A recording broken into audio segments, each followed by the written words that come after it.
This has become commonplace in Nigeria. Heavily armed terrorists riding motorbikes, terrorizing citizens, kidnapping, and leaving behind destruction and deaths. Here at the Fourth Security Council meeting for the year and the second in 2 weeks, authorities consider cutting off the source of funding and ability of terrorists to move freely.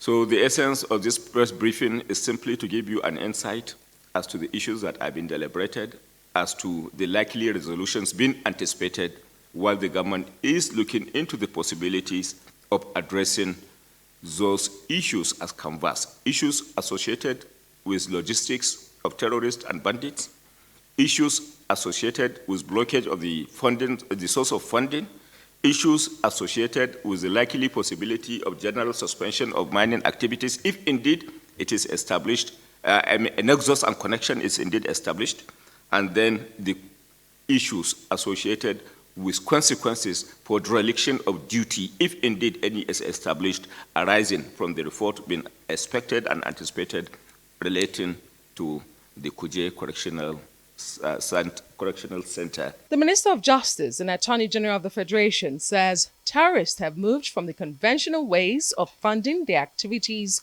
to mining and ransom taking.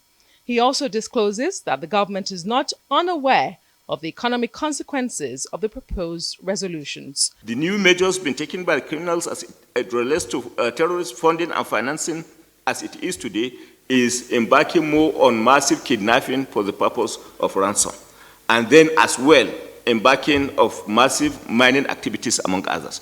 We have blocked conventional financing arrangement that was put in place by them before through the use of VVN, through the use of national identification numbers, and they have now shifted grounds. Any issue that at the end of the day will translate to threat on the national security, corporate existence of a country requires for certain sacrifices.